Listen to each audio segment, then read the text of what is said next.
السلام علیکم ورحمۃ اللہ وبرکاتہ۔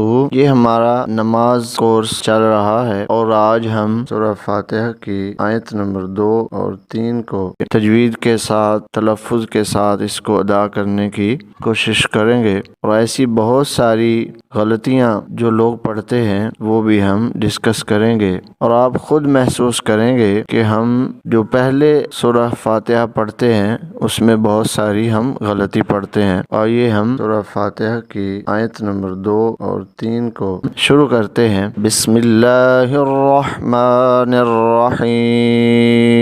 الرحمن الرحیم، تو الف خالی ہے، الف کے اوپر ہم اپنے پاس سے زبر پڑھیں گے ملانے کے لیے، تو یہ بن جائے گا، جب زبر ملائیں گے تو حمزہ بن جائے گا، حمزہ را زبر ار، اور را کو ہا سے ملائیں گے، را زبر ہا رہ، الرح۔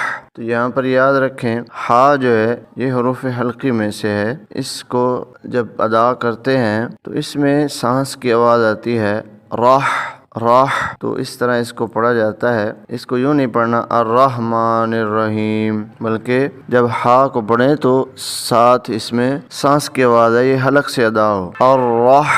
ما، میم کے اوپر کھڑا زبر ہے، میم کھڑی زبر ما، الرحمن الرحیم۔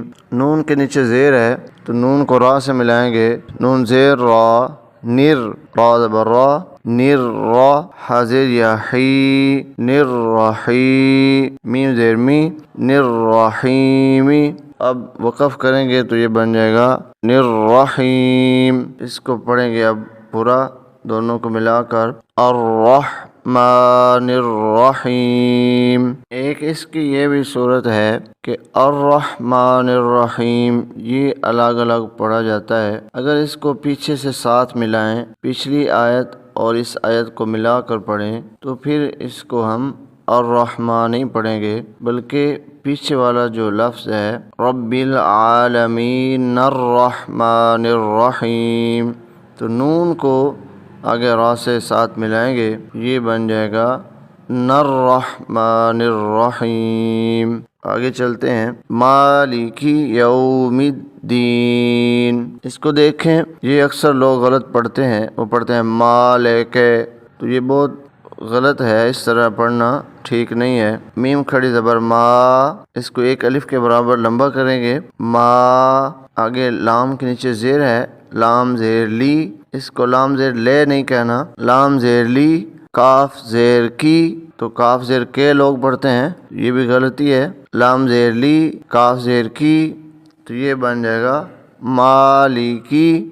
آگے یا زبر وا، یو، اس کو بھی لوگ پڑھتے ہیں یوم الدین، تو یو نہیں کہنا، یا زبر واو، یو یو، یہ واو لین ہے، یعنی واو کے اوپر جزم ہے اور اس سے پہلے زبر ہے، تو جب واو کے اوپر جزم ہو اور اس سے پہلے زبر ہو تو یہ واو لین کہلاتا ہے۔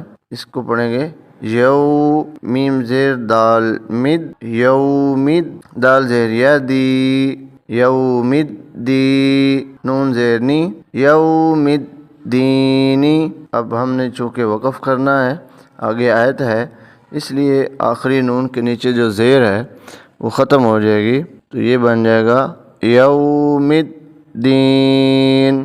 اب یہ پوری آیت پڑھیں گے، مالک یوم الدین۔ ایک اور بھی صورت ہے، جب ہم اس سے پہلے والی آیت الرحمن الرحیم اور مالک یوم الدین ان دونوں کو اگر ہم ملائیں تو پھر الرحمن الرحیم مالک یوم الدین اس طرح ہم نہیں پڑھیں گے، اگر دونوں کو ایک ہی سانس میں پڑھیں تو یہ پڑھیں گے الرحمن الرحیم مالک یوم الدین، پھر ہم اس کو پڑھیں گے می مالکی، تو یہ دونوں کو ملا کر پڑھتے ہیں الرحمن الرحیم مالک یوم الدین۔ اس کے بعد آگے